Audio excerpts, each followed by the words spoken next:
Welcome to another episode of Cowboys and Indian, the footballing show. Please hit like and subscribe and hit the notification bell. Today is a Carabao Cup Semi-Final special. And before we go into the look at the teams, we're going to introduce our pundits. So we have our singing cowboy, Duggy. Evening! I told him to speak up last time. He was a bit muted. But thank you, Duggy, for that. Welcome! I think you woke up half of Kent. And you, especially when you live in Spain. And then we have our Stu the Hammer. Evening, Stu. Evening, Tone. Evening, Doug. Evening, Stu! Right, there we go. Right, so moving swiftly on. Well, thank you. Before we start, once again, thank you very much for joining the show today. And as we said, we were going to touch on the League Cup semi-final, which kicks off, I believe, on Wednesday. Yeah, where we have Newcastle versus Arsenal. Now, before we get your predictions, gentlemen, what did you think of the result on the first leg, where Newcastle won 2-0 against Arsenal? fucking good result. It sure was a good result. Yeah, I mean, I think we were all surprised. Duggy? Yeah, I didn't expect it, to be quite honest. Yeah, I thought Arsenal would win quite comfortably, but they've lacked a striker now for I don't know how long. Arsenal. They brought in Jesus, didn't they, from Man City. and Havertz from Tottenham. But they're crying out for a striker. You know what I mean? I think if Arsenal get a striker, they've got a lot better chance to winning the leagues. But great result for Newcastle, and I just love the Newcastle fans. No matter what division they've played in, they've supported their team and good fans. Yeah, I watched that game. They controlled it. They really did control the game. Yeah, From beginning to end, didn't they? Yeah, I think Stu, you was watching that game as well live. Yeah, it was. Yeah. Dougie'd gone swimming, I think. He was singing. He was off singing somewhere, probably. He was singing as well. Who do you think will? What's the score? Who do you think will win in the second leg? Is that home St James's Park? If Newcastle play to their potential, I think Newcastle will go on and get another couple of goals. I can see it being something like 4-1. Ooh. If Isaac is on form, or Isaac, whatever he's bloody called, if he's on form, mate, yeah, because Arsenal have got a few injury problems at the moment. Yeah, they have. Yeah. And I just love it watching Arteta having meltdowns on the touchline. And I know what Dougie's going to say. Dougie also likes to see the meltdown of the Arsenal TV or whatever they're called, the Arsenal channels. I think some of them like it, Tone. I think they like to lose their team, that see their team play badly or lose, because they go for views. Personally, I think if Newcastle can hold it out for the first half, even if they can keep the first half as it stands 0-0, for instance, in that game, I think Arsenal just have to attack. You know, Odegaard has to spray it. Saka's been a major loss. Yeah. I think, like him not playing, he was an outlet for Odegaard. Back to your inverted wingers again. He would always cut in and score. And but I think, like Stu said, if Arsenal keep Isaac still, they should double up on him. And then Newcastle are. I do like Linton. I think Joe Linton's a big lump in the middle. I like young Willie. Very physical. Yeah, that Bruno Guimaraes. He reminds me a lot of Paqueta. He's sort of 2 yards in front of everybody else. You know, I think. With Paqueta, a lot of people don't realise he sees that run before the player actually makes the run. And that's the same as that Bruno. He plays the ball so quickly.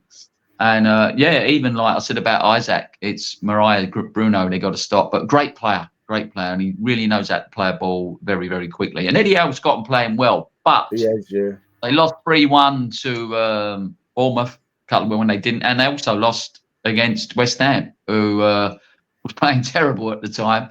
But beat them again. So they are they are prone to sort of like go asleep. And I think if Arsenal get a couple of early goals, I think when we beat them, they then after that game they went on a winning run, didn't they? And Bournemouth was the next game that they lost, and that was quite a way off. Yeah. I mean, they won on the weekend. I can't remember who they played against now. Memory's vague, but they won on the weekend, didn't they? I have no idea who they got this weekend. Well, this weekend.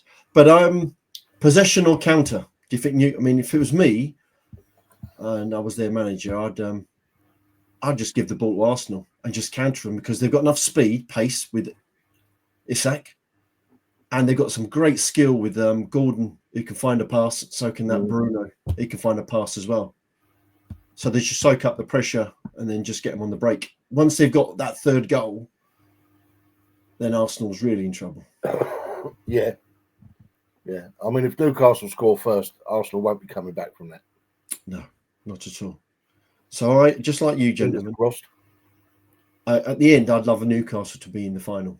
It's just no way I want Arsenal to be in the final. I like Gordon, like you say, Gordon, and I never understand why he never played. He ain't played more for England because he gives us a lot of width, proper winger, as we used to say, and he's a good player. And I can see someone getting sent off in the Arsenal team, which drives me to distraction at the moment. I thought at the start of the season we was all supposed to, from there on in, it was only the captain who was supposed to approach the referee, and all this dancing on the sidelines. You know, they had a real hard team under Wenger. You know, Petit, Vieira, all got stuck in. Yeah, and I can't get why they have to fall over at the moment and, you know, play the dying swan, and they all have to go around the referee. I can't watch it. I don't watch children's football out here in Spain because they just copy what they see on the box, and I can see someone getting sent off in the Arsenal team, at which point it'd be curtains for Arsenal. Excuse me. I think we'd all agree Newcastle get through to the finals, correct? If they can hold on in the first 15 minutes, yeah. There you go. Right. So swiftly moving on to Anfield, where in the first leg, I watched that game as well. Yes, Spurs somehow, by hook or by crook, ended up with taking a 1-0 lead to Anfield. Liverpool weren't on it that night. No. They weren't, were they, Stu, at all? No. My neighbour round, Jim was round. We were watching that light, and Liverpool weren't on it at all. Yeah, you can have an off day, but I do think though, when you do lose, it gives. So losing isn't the end of the world, but it gives you the opportunity to understand your flaws and your weaknesses. And since that loss, they've gone on even more of a charge. Sort of. Yeah, found the gaps, understood what, and he done it again. I think was it yesterday, Champions League, or the day before? He put a young team out, and they played really well. They lost 3-2 against full strength Fenerbahce. Well, that's what Postecoglou done, wasn't it? Last night, he had a lot of kids in that Spurs team last night. Yeah, absolutely. Europa League, a lot of kids. He had this game in mind. I think he wants to win this. He wants a cup, and he knows this is his best chance. Right, and you guys a little bit older than me. When was the last time they had a cup? I'm talking about Liverpool, Spurs. Duggy? Spurs won an FA Cup, didn't they? When was that then? Was that FA Cup? But they went on a run. What do you mean, was you born? They've not been that bad. They did the double in 1961. Their first team to do the double. Look, I think Spurs get a lot of crap about what they haven't won. Look at their trophy cabinet. But then look at a lot of teams. You know, look at a lot of teams. Who has won loads? Invariably, when you go through the groups of people that dominate, your Liverpool's dominated, your Leeds dominated, you had Forest come in for a while.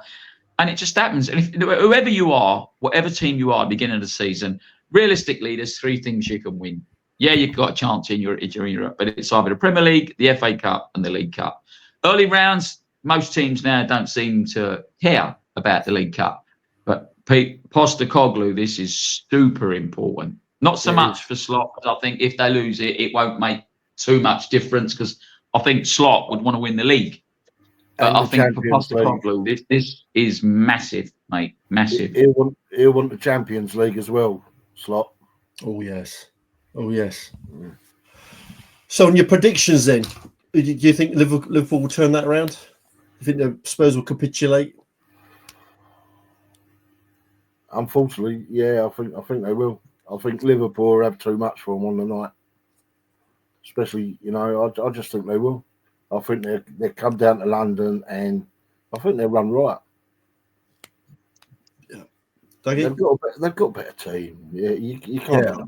And their tails are up and they're just flying. You know what I mean? Yeah. When they're on form, they are good to watch when they're on form. They are good to watch. I also think, Stu, it's a game of tactics as well. That game's tactics. Yeah.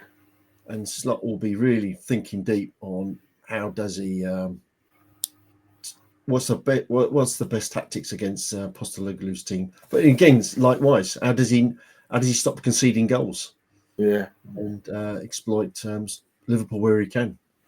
What's your thoughts, Duggy? Do you think Liverpool will turn that tie around? I think it all depends. I mean, look, we go on about the first leg, how bad Liverpool played. Both teams had 90 minutes, right? So no excuses. Like at the end of the day, Tottenham scored, and that's it. And in years to come, when they look back on that game, it will be Tottenham won that game over 90 minutes. This game is quite simple for me, for Postecoglou. He drops 10 to 15 to 20 yards. If he plays on the, high press and plays his defence on the halfway line, they'll get smashed to pieces. If he drops 10, 20 yards, plays a bit deeper, put someone, man mark Salah, you know what I mean? Don't let Trent hit the long diagonal. Don't let Robinson hit the long diagonal. I think they got a good chance, Tottenham. It's 90 minutes, isn't it? And to be quite honest, I'd rather see Tottenham in the final than I would Liverpool, because we got robbed against them in 1981. Yeah, I'd like to see a London club there in the final, but I can't see them doing it though. I really can't see them doing it. No, for me, it'd be Liverpool, Newcastle, rather than Arsenal, Spurs. But who knows? See what happens. Yeah, but it's like Stu said the other night. He played Kuleveski in the as a number 10. And I think that's been crying out for that for Tottenham. He was lost on the wide. They could leave Johnson out wide. I do think Song, he has struggled so much since Harry Kane went.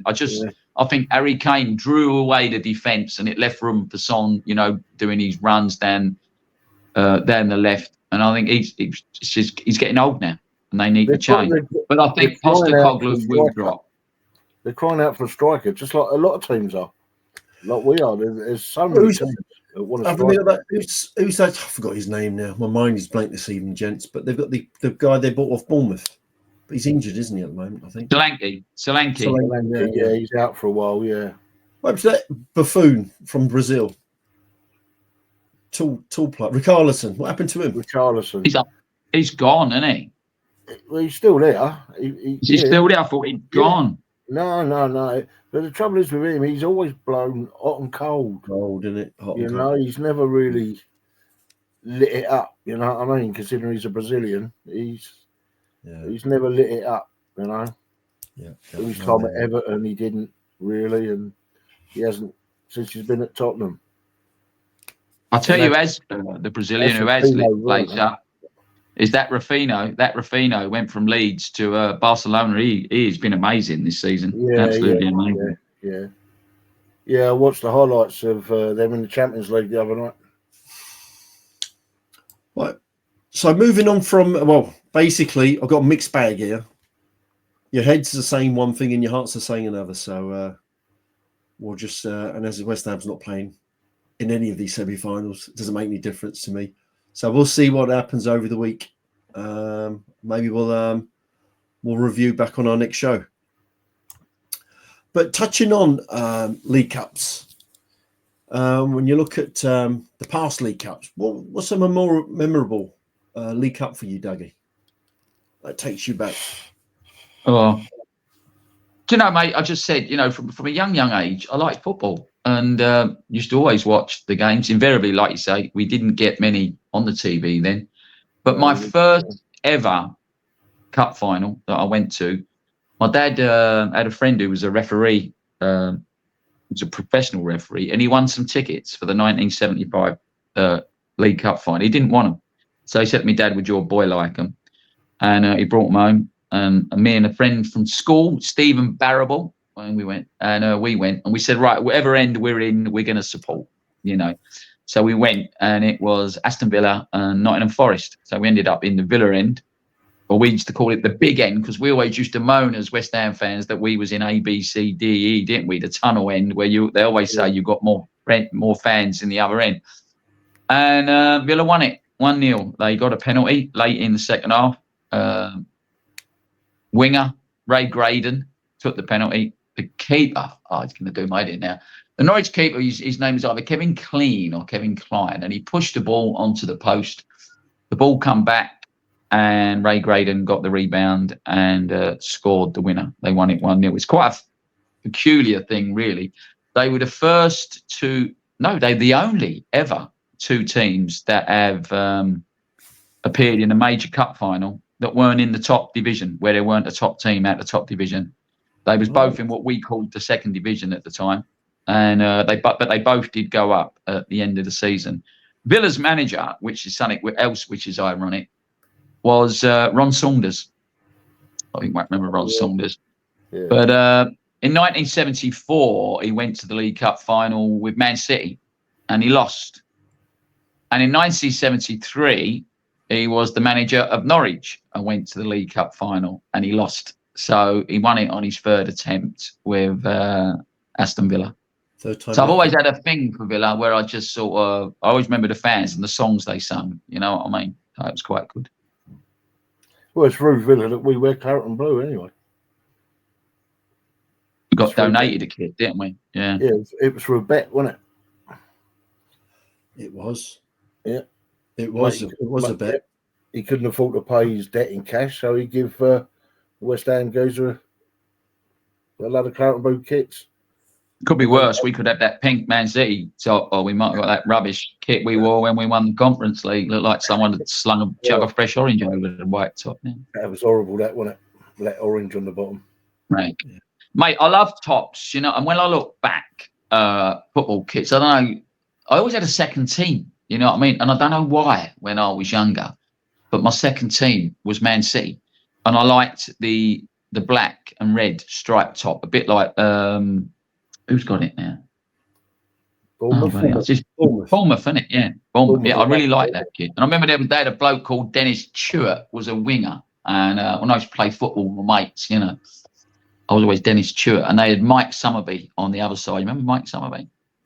Had a great player in the middle called Colin Bell, Man City. And for love nor money, I've got to look this up, but I'm quite sure he scored an hat-trick in 3 minutes. And I might be imagining it here, but Tony Book was the captain. When I was a kid, I always used to pretend to be Peter Osgood.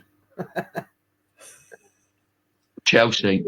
Yeah, do you know, mate, I remember that Czechoslovakia won the Euros, what we call the Euros, and God knows what year it was, but they had two really good players. And I remember one of the commentators went, his name was Oblak, and he went, Oblak, let's one rip, you know, and the next day when I was out kicking the ball against the Sheds, I was Oblak. And I had another player called Nahoda.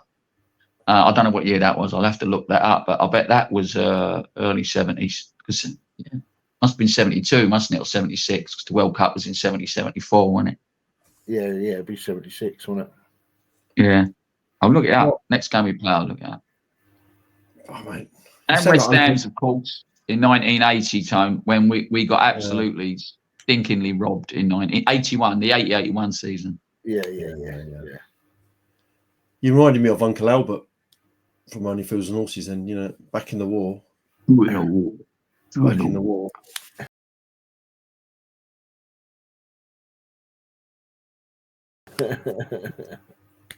Why the East End away it was, mate. 456 continuous days. The East End of London was more than any other place. Yeah, non-stop. During the war. Non-stop. Yeah. Told you when I was a kid. My nan was saved because she was under the stairs when the place got bombed. So it saved her being under the stairs. Yeah. My great gran went out to grab the kids when the planes come over, and she shielded the kids, but the shrapnel hit her in the face, and she was blinded. And you know, when you're little and you go around to see your nan, like She remind most Spanish ladies out here. I don't know whether it's because the black is supposed to reflect the sun, and so you're not supposed to feel the heat. But they all wear these black, like they've all got a stick. My old gran used to sit on this wooden chair, and my great gran, sorry, and she would feel my face. And knowing you're a kid, you don't really understand why they're doing it. And she had real bad scars. Old Nanny Duggan, like, used to live round by a pub called the Town of Ramsgate on the way down to Tower of London. And she used to frighten me. She really used to frighten me, but she would always want to touch you. You know what I mean? She must have thought, why is he shaking every time he comes in? She'd be like, I'm going to eat him or something. But yeah, my mum's school got bombed and her house. And I had to live down the tube. Mum got sent up to Devon. I mean, Nan had to live down the tube station until my granddad come back from the war. He didn't come back till 47. My granddad, yeah, my nan was moved out into Kent, Wilmington, in Kent. Yeah, my dad got sent up to Wales. When my granddad came out of the army, he bought a bungalow. Well, he actually had a bungalow built in Wilmington. He had it built. Yeah. That was the old East End. That is what you call hard people. Before he went, my granddad, he taught me how to catch eels. He says, come down here, I'm going to take you down to docks and just sling anything that stinks in a keep net. He went and just come down, lock it up, and because eels swim in, but they can't swim out. They lived off eels for most of the war, yeah. I mean, when we was kids, we used to catch eels. Like, always used to make sure we had newspaper, so you could grab them with a newspaper, because you couldn't grab them otherwise. They just all over the bloody shop. Grab them with newspaper, and they'd sort of go rigid in your hand. I must get the missus to try that later. And on that note, I'm not going to mention the war again, you know, because you guys took it off on a tangent then. But it was very interesting to hear. Don't we always? Maybe we should go into one of the schools, because they've stopped teaching kids history by the sounds of it. But anyway, if you don't learn from history, Tone, and remember your history, you don't learn anything. You've always got to remember history, because it teaches the mistakes you've made and learn from the past. Yeah. I'll tell you something, my youngest, because you know she's banging into architecture, archaeology, history, and all that. She works for the local museum part time. She's doing a piece. I can't think of the bloke's name. He invented the stuff that they made all the balloons out of and everything back in the day, back in the war. And he actually, when she was trying, she said to me last night, she said, Dad, and he actually started off as an engineer at Thames Ironworks. There you go. And then he moved down to Godalming and started his own business down in Godalming, and he invented the stuff that they use for barrage balloons and all that sort of stuff, like, you know. Like for weather balloons and stuff. Yeah. Yeah. No, for the planes when they went over, weren't it? The barrage they went the planes to it, didn't they? Yeah. Right, gotcha. They're full of gas and that, weren't they? Barrage balloon. Oh, maybe I am tonight, actually. Maybe we'll do a show. We'll do a show on the war. My chicken and mushroom pies. Mm. I should have sent you a picture and I forgot. Oh, mate, they were lovely. On that curry pasties next. Curry pasties, I want you to make. I'll do a couple of curry pies. Yeah, sounds good to me. Chicken curry or beef curry or something? What do you reckon? Chicken. Chicken, what? I'll do chicken curry. Chicken vindaloo pies. Anything else to say about the football? Are we done? Yeah, let's go back to West Ham's game in 1980. Yeah, where we obviously won the cup in 80, and then we went on to play Liverpool in 81, and it was quite a close game, believe it or not. Now, again, as I said to you, Liverpool were like the top team at the time. I think in about the 70th minute, was it later? Might have been the 80th minute.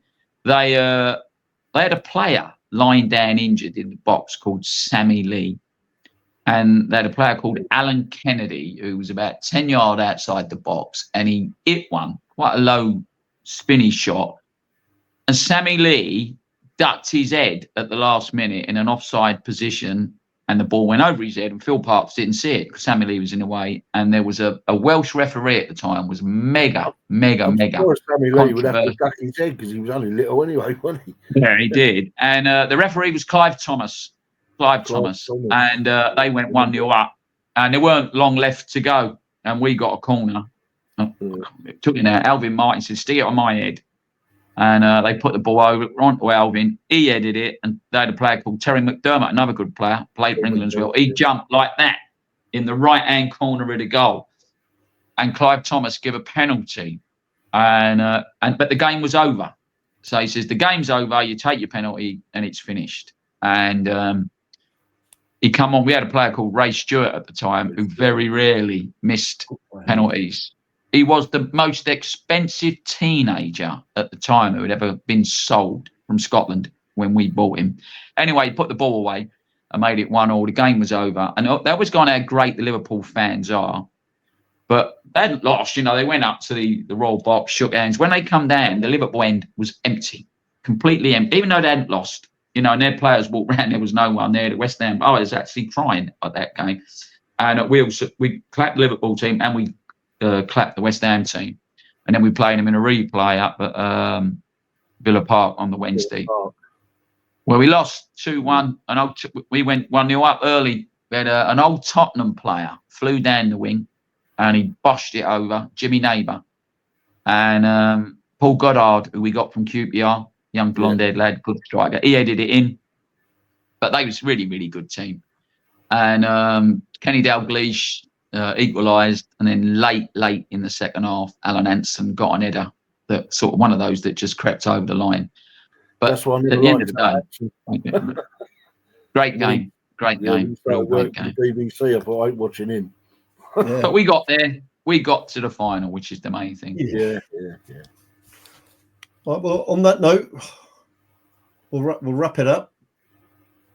Thanks everyone for tuning in to today's show. Please do hit like and subscribe, and make sure you hit the notification bell. Give it that, people. Give it that. Absolutely. And if you actually want to be on one of our future shows, drop us an email. Any club, up and down the leagues. Love to have you on here. Apart from these two fools. Bloody hell, he's trying to make a more professional challenge, and you got these degenerates. You both need to be locked up. But anyways, so do you after you sent me that joke. Yeah, right. So on that note, Duggy, any last comments? Yeah, take care, guys. Goodbye. Please, please, please. We're trying to get loads and loads of other fans, like any fan from any league, from anywhere in the world. Even if you run an under-13 team, you can't run it as bad as Spurs. Get in touch and send us the link and we'll get you on. There's a statement there. So if any Spurs fan wants to come on, please do. If you want to challenge Duggy. And then you mentioned a good point there, Duggy, as well. If anyone from any of the other channels wants to jump on and tell us why they support Liverpool, Everton, whoever, please do send us an email. Stuart, do you want to take us out? Yeah, wait for the show to finish. Right, take care, stay safe, and stay lucky, everybody. Come on, you Lions. Cheers, everyone. Friggin' put these two back to bed.